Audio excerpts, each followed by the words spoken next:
பெரும் காற்றுகள் அடித்தாலும், அடிபட்டாலும், அலைக்கழிக்கப்பட்டாலும் கப்பல் எங்கே போகணுமோ அப்படின்னு கேப்டன் நினைக்கிறானோ அங்கே தான் கப்பல் போய் சேரும்.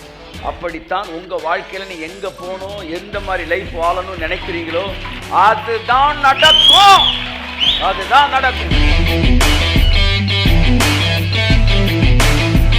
நேற்று மேட்டரை மாற்ற முடியாது. நீங்கள் நாளையோடு இணைக்கப்படலை, நீங்கள் இன்னைக்கோடு இணைக்கப்படலை, நீங்கள் நேத்தோடு இணைக்கப்பட்டிருக்கீங்க. நாம் நீதிமானாக்கப்பட்டிருக்கிறோம், நம்பர் 1. நம்பர் 2, நாம் சுகமாக்கப்பட்டிருக்கிறோம், நம்பர் 2. நம்பர் 3, நான் ஆசீர்வதிக்கப்பட்டு இருக்கிறேன். இந்த 3மே இனிமே நடக்கிற காரியம் கிடையாது, அது ஏற்கனவே நடந்துருச்சு. அதனால பாஸ்ட்டை ஒருத்தனாலே மாற்ற முடியாது.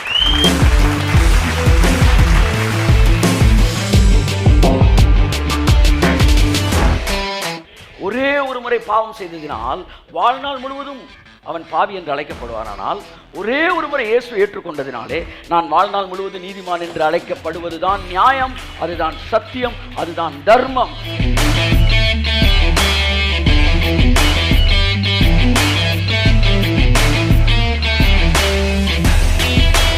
நீதிமான் ஆக்கப்பட்டுட்டேன், அன்பு ஊற்றப்பட்டிருக்கு, ஒப்புரவாக்கப்பட்டுட்டேன், நியாய தீர்ப்பு முடிஞ்சிச்சு. கைத்தட்டி ஒரு அல்லேலூயா சொல்லுங்க. Praise God. Hallelujah. என் அன்புக்குரியவர்களே, கர்த்தருடைய வார்த்தை நம்மை ஆசீர்வதிப்பதாக. வேதம் விவரமாய் சொல்லுகிறது. கொலோசையர் 3ஆம் அதிகாரம் 10ஆம் வசனத்தை வாசித்து நாம் தேவனுடைய வார்த்தைக்கு நேராக கடந்து செல்வோம். 3:10. தன்னை சிருஷ்டித்தவருடைய சாயலுக்கு ஒப்பாய் பூரண அறிவடையும்படி புதிதாக்கப்பட்ட புதிய மனுஷனை தரித்துக் கொண்டிருக்கிறீர்களே. சாயலுக்கு ஒப்பாக நீங்கள் மாற வேண்டும் என்றால் அது உங்கள் அறிவு சார்ந்தது. தேவனை குறித்த அறிவு நம்முடைய வாழ்க்கையில கூட கூட நம்முடைய சாயல் நமக்கு வந்துடும் அர்த்தம்.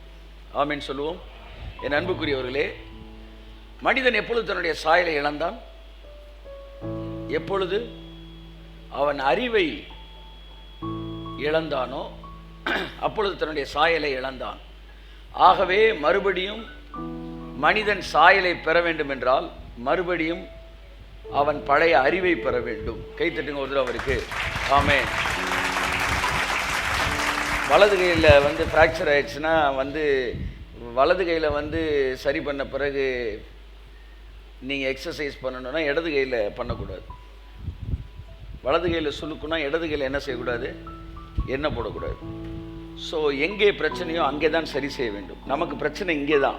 நன்மை தீமை அறியத்தக்க விருட்சம். இப்போ நம்முடைய எல்லாருடைய பிரச்சனை என்னன்னா, பிரச்சனை இல்லை, அறிவு தான் பிரச்சனை. கடன்காரன் நாளைக்கு தான் வருவான், ஆனால் இன்னைக்கு நம்ம தூங்காமல் இருக்கிறோம். கடன் இருக்கவங்களுக்கு சொல்கிறேன். டாக்டர் வியாதி 10 வருஷம் கழிச்சு அப்படின்னு சொல்லியிருப்பார், ஆனால் இன்னைக்கே நீங்கள் என்ன செய்ய மாட்டீங்க? தூங்க மாட்டீங்க. Problem is our mind. ஏன்னா மைண்டோடைய பவரை பிசாசு வேறு விதமாக பயன்படுத்திட்டான். ஆமென் சொல்லுவோம். ஸோ என் அன்புக்குரியவர்களே, ட்ரெயின் ட்ராக்கில் போகும்போது அது ரொம்ப நன்மையானது. அதே ஸ்பீடில் ட்ராக்கை விட்டு இறங்கி போனால் எவ்வளவு தீமையானதோ அப்படி நம்முடைய அறிவு ட்ராக்கை விட்டு இறங்கினால மிகப்பெரிய அழிவுகளை ஏற்படுத்தி கொண்டிருக்கிறது. அப்போ மறுபடியும் நாம் தேவனுடைய சாயலை பெற வேண்டும் என்றால் நம்முடைய அறிவு பூரணம் அடைய வேண்டும். கர்த்தர் இந்த ஞாயிற்றுக்கிழமை இந்த வார்த்தையை கேட்கிற ஒவ்வொருவருக்கும் தேவனுடைய வெளிச்சத்தை கொடுத்து உங்களுடைய சாயலை நீங்கள் மறுபடியும் பெற்றுக்கொள்ளத்தக்கதாக தேவன் தம்முடைய வெளிப்பாடுகளை உங்களுக்கு தருவாராக. அல்லேலூயா. ஒவ்வொரு முறை வேதத்தை திறக்கும்போது, ஆண்டவரே, என்னுடைய சாயலை நான் மறுபடியும் பெற்றுக்கொள்ள எனக்கு உதவி செய்தோம். என்னை எப்படி இருக்க வேண்டும் என்று நினைத்து சிருஷ்டித்தீரோ அந்த ஒரிஜினாலிட்டிக்கு, அந்த ஆத்தென்டிக் டிசைனுக்கு, அந்த ப்ளூ பிரிண்ட்டுக்கு என்னை கொண்டு வரத்தக்க வெளிப்பாடுகள் எனக்கு கிடைப்பதாக. கரங்களை தட்டி கர்த்தருக்கு நன்றி சொல்லுங்கள். இது நாள் வரைக்கும் நீங்கள் திரும்பி பாருங்கள், உங்கள் சாயலை நீங்கள் ரீகெயின் பண்ணியிருக்கிறீங்க. எப்படியோ இருந்த நம்ம தேவனை குறித்த அறிவு பெற பெற நித்திய ஜீவன் நமக்குள்ளே பெருகி இன்றைக்கி இவ்வளவு தைரியமாக சிச்சுவேஷனை ஃபேஸ் பண்ணுறோம். இன்றைக்கி தைரியமாக சிச்சுவேஷனே மாற்றுறோம். இன்றைக்கி ஹிஸ்ட்ரியை மாற்றி எழுதுகிறோம். இன்றைக்கி எதிர்காலத்தை நாம் சிருஷ்டிக்கிறோம். அதை நடத்துகிறவன் அது போகும் இடம் எது என்று தன் மனதில் நிர்ணயித்தானோ அந்த இடத்திற்கு அந்த கப்பலை கொண்டு செல்கிறான். பெரும் காற்றுகள் அடித்தாலும், அடிபட்டாலும், அலைக்கழிக்கப்பட்டாலும் கப்பல் எங்கே போகணுமோ அப்படின்னு கேப்டன் நினைக்கிறானோ அங்கே தான் கப்பல் போய் சேரும். அப்படித்தான் உங்கள் வாழ்க்கையில் நீங்கள் எங்கே போகணும், எந்த மாதிரி லைஃப் வாழணும்னு நினைக்கிறீங்களோ அதுதான் நடக்கும். அதுதான் நடக்கும். காற்று நான் போகிற திசையை தீர்மானிக்காது, அலை நான் போகிற திசையை தீர்மானிக்காது. ஓட்டுகிற நானே அதை போகும் இடத்தை தீர்மானிக்கிறேன். அதை நடத்துகிறவன் அது போகும் இடம் என்று எதை தீர்மானிக்கிறவனோ அங்கேதான் போகும். ஆனால் துன்மார்க்கர் அப்படி இராமல் காற்று பறக்கடிக்கும் பதரை போல் இருக்கிறார்கள். ஆனால் நம்ம அப்படி கிடையாது. நம்ம அலை அடிக்கிற பக்கம் போகிறாள் கிடையாது. நம்ம எங்கே போகணும்னு நினைக்கிறோமோ அங்கே போவோம். எங்கே போகணும்னு நினைக்கிறீங்க? எங்கே போகிறோம்னே தெரியல சார் அப்படி சொல்லாதீங்க. நான் இங்கே தான் போக விரும்புகிறேன். ஆமேன். நீங்கள் வந்து இங்கேருந்து திருச்சிக்கு பஸ் ஏறுறீங்க, பத்தாங்கணக்குள்ள ஒரு குழியை வெட்டி போட்டிருக்கிறாங்க. 4 waysல ஒரு சின்ன ஒரு பிரச்சனை, ஸ்ட்ரைக் பண்ணுறாங்க. உடனே அவர் என்ன செய்கிறாரு, டிரைவரு வேற ஒரு ரூட்டை பிடிச்சி ஊருக்குள்ளே போய் மேலூர் வழியாக திரும்ப ஹைவேஸை பிடிச்சி திருச்சி கூப்பிட்டு போகிறார். இல்லை அவர் ஐயோ குழி வெட்டி போட்டிருக்காங்களே, பேசாமல் இங்கே திருநெல்வேலி போமா வரீங்களா? பயணிகளே, அன்பான பயணிகள் கவனத்திற்கு, திருநெல்வேலி போகலாமா? ஒன்று நீங்கள் உள்ளே உட்காந்து எங்கே போகிறீங்களோ கூப்பிட்டு போங்க சார். ஏன் சார் ஒரு ஊருக்கு போகிறப்ப மட்டும் எந்த ரூட்டை பிடிச்சாலும் நான் போகிற ஊருக்கு தான் போகணும்னு நினைக்கிறீங்களே? அப்படித்தான் வாழ்க்கையில நீங்கள் போக வேண்டிய உயரத்திற்கு தான் நீங்கள் நல்லா நல்லா தட்டணும், நல்லா தட்டணும். சூழ்நிலை என்னை ஆள முடியாது, வியாதி என்னை ஆள முடியாது, பயம் என்னை ஆள முடியாது, மெடிக்கல் ரிப்போர்ட்ஸ் உங்களை ஆள முடியாது. நீங்கள் போகும்படி நிர்ணயிக்கும் இடம் எதுவோ, உங்க எதிரி கூட நீங்க எந்த இடத்துல இருக்கணும் அவன் நிர்ணயிக்க முடியாது சார். நீங்க தான் நிர்ணயிக்கணும், நீங்க தான் ஃபிக்ஸ் பண்ணணும். அக்கார்டிங் டு யுவர் ஃபெய்த், உன் விசுவாசத்தின்படினர். ஆமென் சொல்லுங்க. என் அன்புக்குரியவர்களே, ஆகவே நான் உங்களுக்கு சொல்லுகிறேன், தைரியமாயிருங்கள். பெரும் காற்றுகளால் நீங்கள் அடிபட்டு அலைக்கழிக்கப்படலாம், ஆனாலும் நீங்கள் நிர்ணயிக்கும் இடம்தான் நீங்க போக போறீங்க. அது அழகான ஒரு வசனம் எங்க இருக்கு? யாக்கோபுல இருக்கு. அதை வாசிப்போம். கப்பல்களையும் பாருங்கள், கப்பல்களை பாருங்கள், அவைகள் மகா பெரியவைகளாய் இருந்தாலும், அவைகள் மகா பெரியவைகளா. இங்க பாருங்க, எல்லாரும் என்ன பாருங்க, உங்க தரிசனம் எத்தனை பேர் ரொம்ப பெருசுன்னு நினைக்கிறீங்க? ஆமா, என் குடும்பம் ரொம்ப பெருசு அப்படின்ற கை தூக்குங்க. இல்லை, எனக்கு கொடுக்குற ரெஸ்பான்சிபிலிட்டி பெருசு, எனக்கு கொடுத்த தரிசனம் பெருசு. எவ்வளவு பெருசா இருந்தாலும், எல்லாம் சொல்லுங்க, என் கடன் ரொம்ப பெருசு, எவ்வளவு பெருசா இருந்தாலும், எனக்கு தேவையான அமௌண்ட் ரொம்ப பெருசு, எவ்வளவு பெருசா இருந்தாலும், அது எவ்வளவு பெரியதா இருந்தாலும், கடும் காற்றுகளால் அடிபட்டாலும், பலவித பிரச்சனைகள் அந்த கப்பல் மீது மோதினாலும், அவைகளை நடத்துகிறவன் போகும்படி யோசிக்கும் இடம் எதுவோ, என்னதான் காத்தடிச்சாலும் அதை நடத்துகிறவன் போகும்படி அவன் யோசிக்கும் இடம் எதுவோ அவ்விடத்திற்கு நேராக, அந்த இடத்திற்கு நேராக மிகவும் சிறிதான சுக்கானாலே திருப்பப்படும். சுக்கான் எங்க திரும்பும் சொல்லுங்க? அந்த கேப்டன் எங்க போகணும்னு நினைக்கிறாரோ சுக்கான் ஆட்டோமேட்டிக்கா அந்த திசைக்கு திரும்பிடும். நான் சொல்றேன், நீங்க தான் உங்க கப்பலுக்கு கேப்டன். நீங்க எங்க போகணும்னு நினைங்க. நீங்க நினைச்ச உடனே சுக்கான் உங்களுக்கே தெரியாது அங்க திரும்பிடும். உங்க கப்பல் அங்க போக ஆரம்பிச்சிடும். ஆமென். உங்கள் நினைவுகள் உங்கள் சுக்கானை திருப்பக்கூடிய வல்லமையுடையது. சாந்தூராமா. அதனாலதான் நினைக்கிறது நினைவு நல்லது வேணும், நல்லது வேண்டும், நல்ல நினைவுகள் நினைக்கிறேன். சுத்தி என்ன நடக்கட்டும், நீங்க நினைக்கிற நல்லா நினைங்க.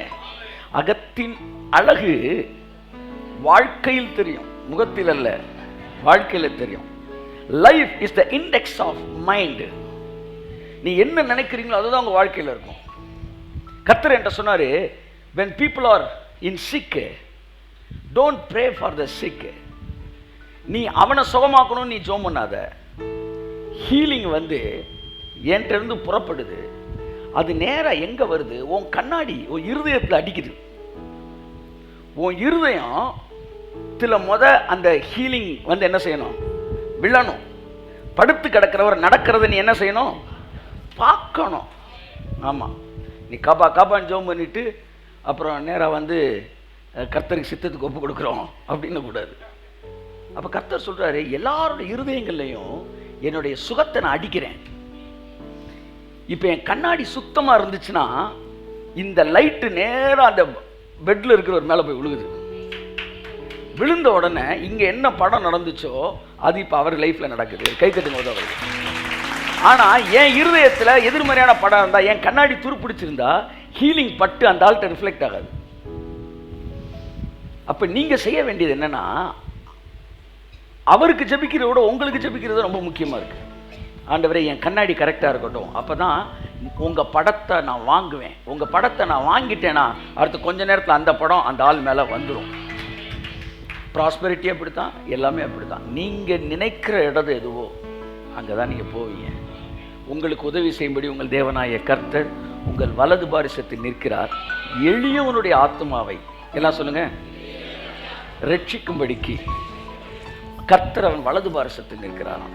அதனால் நிறைய ஃபெய்த்து இருக்கிறவனுக்கு தான் நான் ஹெல்ப் பண்ணுவேன்லாம் அவர் சொல்லலை.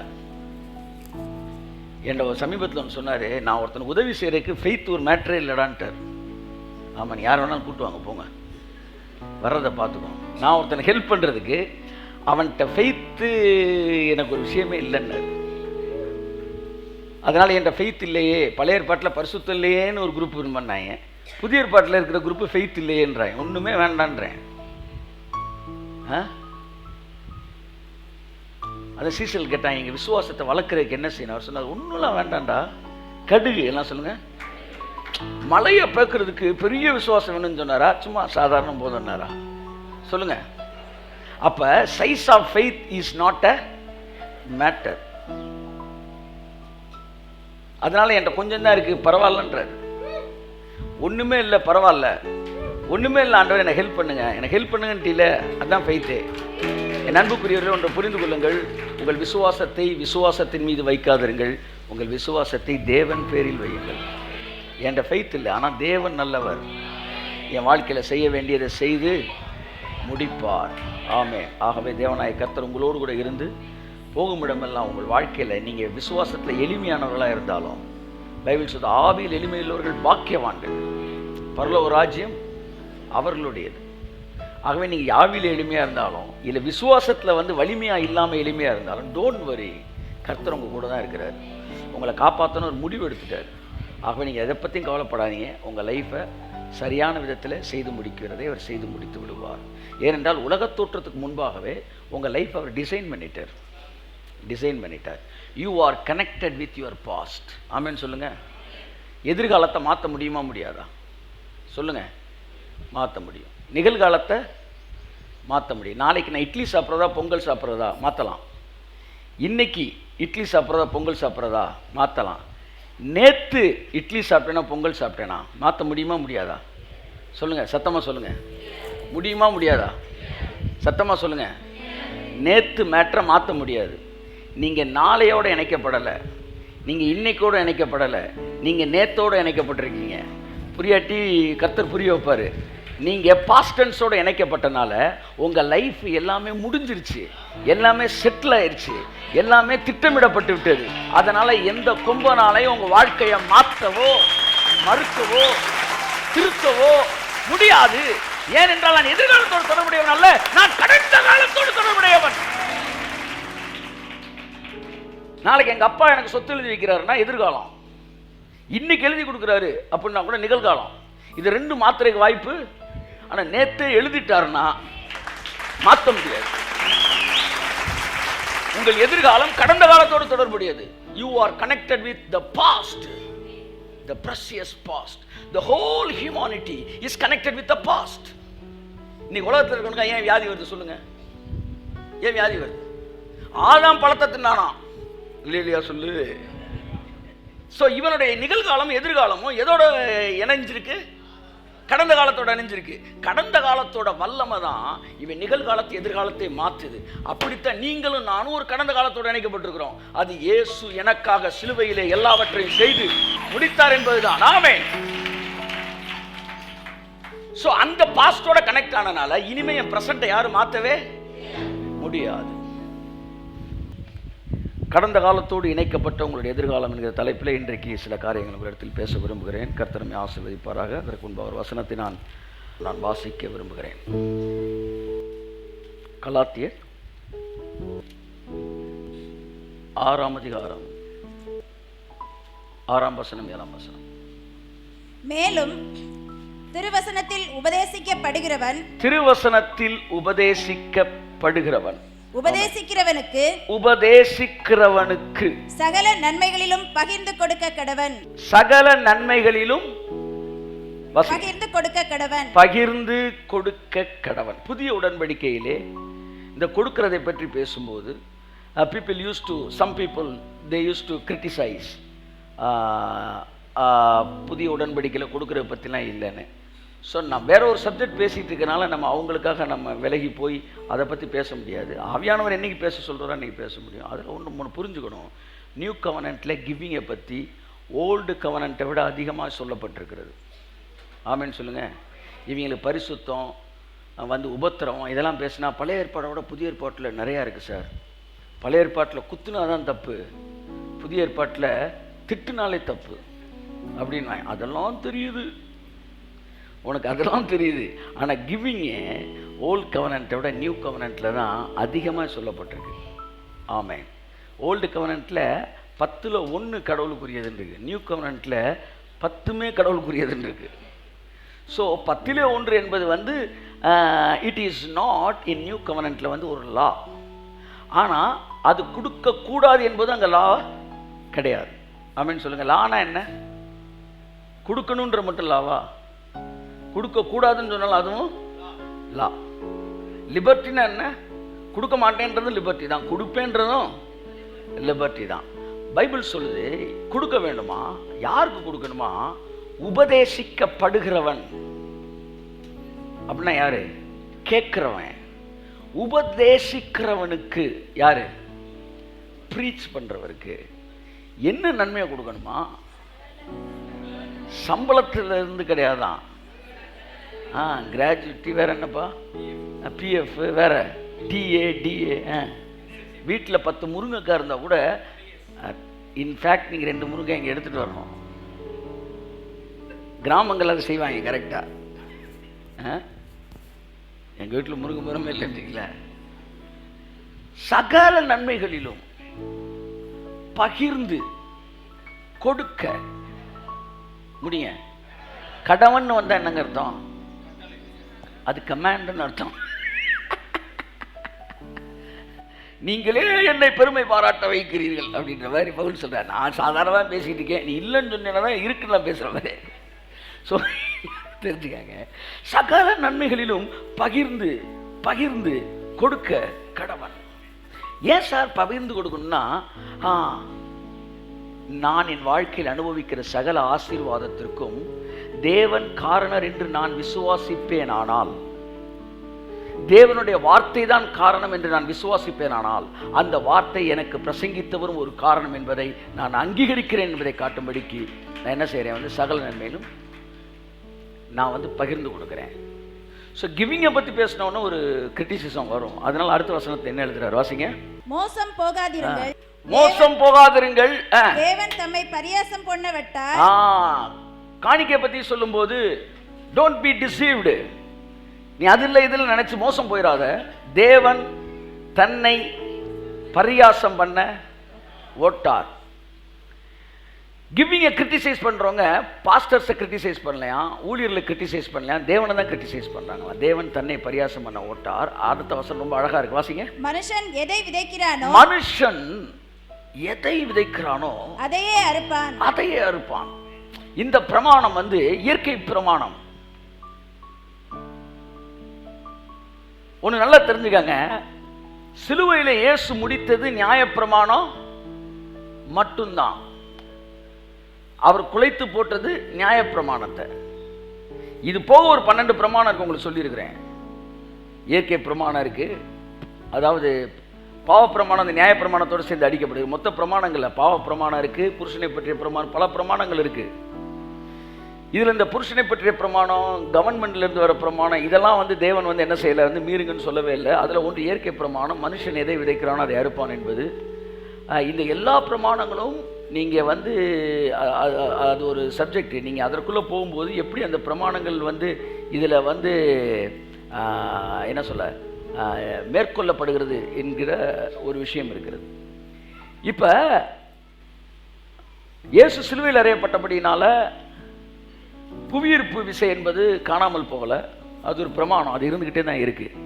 அப்படிதான் மனுஷன் விதைப்பது அறுப்பது என்பது ஒரு பிரமாணம். இது ஆவிக்குரிய வேர்ல்டில் சுவிட்ச் ஓவர் ஆயிருதே ஒழிய டோட்டலாக அது என்னாகலை, நிராகரிக்கப்படவில்லை. அதில் ஒன்று தான், மனுஷன் எதை விதைக்கிறான் அதை அறுப்பான் என்பது. வாசிங்க தொடர்ந்து. தன் மாம்சத்திற்கென்று விதைக்கிறவன் தன் மாம்சத்துக்கென்று விதைக்கிறவன் மாம்சத்தினால் அழிவை அறுப்பான், மாம்சத்தினால் அழிவை அறுப்பான். ஆவிக்கென்று விதைக்கிறவன், எனக்கு இதில் முக்கியமான விஷயம் நான் பேச வருகிற விஷயம், ஆவிக்கென்று விதைக்கிறவன் ஆவியினாலே நித்திய ஜீவனை அறுப்பான். ஆமேன்னு சொல்லுங்க. ஆவிக்காக விதைக்கிறதுனா என்ன சொல்லுங்க? என் ஆவிக்குரிய வளர்ச்சிக்காக விதைப்பது, என் ஆவிக்குரிய நன்மைக்காக விதைப்பது, ஆவிக்கென்று விதைப்பது. அப்ப விதைக்கிறதுல ஆவிக்குன்னு விதைக்கிறது இருக்கு இருக்கு. ஒரு தேவனுடைய வார்த்தையை கேட்கிறேன், நான் ஆசீர்வதிக்கப்படுறேன், நான் விதைக்கிறேன். இப்ப நான் எதுக்கு திரும்ப விதைக்கிறேன்? என் ஆவிக்கென்று விதைக்கிறேன். கரங்களை தட்டி கர்த்தருக்கு நன்றி சொல்லுவேன். என்னுடைய எக்ஸ்பீரியன்ஸ்ல சொல்றேன், தப்பா எடுத்துக்கிறாதீங்க, தப்பா எடுத்துக்கிறாதீங்க. நீங்க தப்பா எடுத்தாலும் பரவாயில்ல. ஒரு 28 இயர்ஸ் நான் ப்ரீச் பண்ணியிருக்கேன், எக்ஸ்பீரியன்ஸை சொல்றேன். எந்த மனுஷன் எல்லாம் கிவிங்கை ரொம்ப யோசிக்கிறானோ, கொடுக்குறத, நல்ல ஆவியில் நிறைவாங்க, உருள்வாங்க, எல்லாம் பண்ணுவாங்க, ஸ்பீக்கரை தட்டி எல்லா வேலையும் நடக்கும், அதில் அந்நிய பாச உபவாசம் எல்லாம் நடக்கும். காணிக்கை எடுப்போம்னா டக்குன்னு அவன் அந்த 10 ரூபா நோட்டை எரிய பிடிச்சி அந்த மனநிலை வந்துடுவேன். அவன்கிட்ட கூர்ந்து உள்ள நோக்கி நான் பார்க்கும்போது அப்பேற்பட்டவரெல்லாம் ஸ்பிரிச்சுவல் லைஃப்லேயே குறைவாகத்தான் இருக்கிறார்கள். They are very low in revelations. They are very low in spiritual experience and prosperity and wealth. பல விஷயங்கள்ல gift operating எல்லாத்துலயுமே நான் பார்த்த எக்ஸ்பீரியன்ஸ் தான் சொல்றேன். ஏன் ஆண்டவரே? ஏன்னா தேவன் அவர்கள் வெறுக்கிறாரெல்லாம் கிடையாது. அவர்கள் தங்கள் ஆவிக்கென்று விதைப்பதில் குறைந்திருக்கிறார்கள். The man who sows for their spirit, தன் ஆவிக்காக அதற்கென்று விதைக்கும் போது அவன் ஆவிக்குரிய வாழ்க்கையில் என்ன நடக்குதுன்னா ஒரு பெரிய புரட்சி அவன் பார்க்கிறான். ஒன்று சொல்லவா தைரியமா? உங்கள் காணிக்கைக்கும் உங்கள் ஆவிக்குரிய வாழ்க்கையின் வளர்ச்சிக்கும் சம்பந்தம் இருக்கிறது. கரங்களை தட்டி கர்த்தர் காண்டி சொல்லுவோம். இப்படி வரேன், நீங்க ஏத்துக்கலன்னா இப்படி வரேன். உங்களுடைய ஆவிக்குரிய வாழ்க்கைக்கும் விசுவாசத்துக்கும் சம்பந்தம் இருக்குன்னு ஒத்துக்கிறீங்களா? சொல்லுங்க. இப்போ நீங்கள் சொன்னீங்களா சார், விசுவாசமே இல்லாட்டினா கூட ஒரு ஆசீர்வதிப்பார். That is what faith. அதுவே உங்கள் விசுவாசத்தை வளர்ப்பதற்கான வார்த்தை தான். புரியுதா உங்களுக்கு? இது எப்படின்னா உன் பேர் என்னம்மா, அப்படியா, காலையில் யாரை பார்த்த, அப்படியான்னு சொல்லி டாக்டர் சரக்குன்னு ஒரு ஊசியை போடுவார் பார்த்தீங்களா? அப்படி தான் விசுவாசத்தை உங்களுக்கு நான் இன்ஜெக்ட் பண்ணியிருக்கிறேன். விசுவாசமே தேவையில்லைன்னு நான் சொன்னப்ப உங்கள்கிட்ட பேச்சு கொடுத்து உங்களுக்கே தெரியாமல் ஒரு ஊசியை உள்ளே போட்டேன். அந்த ஊசிக்கு பேர் விசுவாசம். விசுவாசம் தேவையில்லை என்று நான் பிரசங்கித்த போது உங்களுக்கு ஒரு தைரியம் வந்துச்சுல, அதுதான் விசுவாசம். அது உங்களுக்கு தெரியாமல் உங்களுக்கு இன்ஜெக்ட் பண்ணப்பட்ட ஒரு விஷயம். அப்ப ஆவிக்குரிய வாழ்க்கை விசுவாசத்துக்கு தொடர்பு இருக்கா இல்லையா? இருக்கு. ஆவிக்குரிய வளர்ச்சிக்கும் விசுவாசத்துக்கும் தொடர்பு இருக்குன்னா விசுவாசத்துக்கு காணிக்கைக்கும் தொடர்பு இருக்கு. அப்ப ஆவிக்குரிய வாழ்க்கை காணிக்கைக்கும் ஒரு தொடர்பு இருக்கு. இது என்னுடைய ஸ்பிரிச்சுவல் எபிலிட்டியை, என்னுடைய ஸ்பிரிச்சுவல் எந்த அளவு நான் கன்ஸ்ட்ரக்டிவா இருக்கிறேன்றதை என்னுடைய ஆஃபரிங் காட்டுது. நான் சொல்றேன், கடவுளுக்கு முன்பாக நான் இருக்கிறேன், நான் நிச்சயம் பேசாதிருப்பேனாக. என் வாழ்க்கையில் பல வருடங்கள் காணிக்கை எடுக்காமல் ஊழியம் நடத்தினவன், அவ்வளவு சுயநீதியில் நின்னவன். அதனால் எவனாச்சும் எடுக்கன்னு சொன்னால் அவங்களாம் கிரிட்டிசைஸ் பயப்படவே மாட்டேன். ஏன்னா நீ என்ன கிரிட்டிசைஸ் பண்ணுறதுக்கு முன்னாடி நானே கிரிட்டிசைஸ் பண்ணி இந்த வேலையெல்லாம் செய்யாமல் இருந்தவன். கர்த்தர் இரக்கத்தில் ஐஸ்வர்யம் உள்ளவரை என்னை தொட்டார். இது ஒரு சுயநீதி. இப்படி தான் நான் இருந்தேன். வர்றவங்க ஜோம் பண்ணிட்டு சொல்லுவாங்க, சார் ஒரு காணிக்கை பைய கர்த்தர் காட்டுறாரு. நான் எதுக்கு தெரியலையே, நீங்கள் காணிக்கை எடுக்கிறது இல்லையா? நான் காணிக்கை எடுக்க மாட்டேன், பார்த்தீங்களா, கர்த்தர் எங்கள்கிட்ட சொல்கிறார், தயவுசெய்து எடுக்காருன்னு சொல்லிகிட்டே இருப்பாங்க. நான் சொல்லி இவன் என்ன ஒரு 10,000 ரூபா போடுவாங்க, அதை கொடுத்துட்டு நான் வாழ்கிறதே இவன் காணிக்கையில் தான் வாழ்வேன்னு சொல்லிட்டு இருப்பான். எதுக்கு? நம்ம கர்த்தர் இருக்கார். அப்போ தான் ஜாப்பை விட்டுட்டு வேறு வந்திருக்கிறேன்னா அந்த சம்பாதிச்ச திமிரு அதெல்லாம் அப்படியே இருக்கும். இவன்ட்டு போய் நான் காணிக்கை பண்ணல சார், நான் கடவுள் ஊழியம் பண்ணுறேன் சார். ஒரு நாள் கர்த்தர் சொன்னார், நீ பணக்காரன் தான், நீ ஆசீர்வதிக்கப்பட்டவன் அப்படிலாம் சொல்லலாம். ஓ ரைட்டு. இப்போ நீ பணக்காரனா ஆசீர்வதிக்கப்பட்டவனான்றது இங்கே விஷயம் இல்லை. ஜனங்களை ஆசீர்வாதத்துக்குள்ளே கொண்டு போறியா, அவங்கள வாழ்க்கையில் மேலே கொண்டு வரியா இல்லையான்றதான் இப்போ விஷயம்.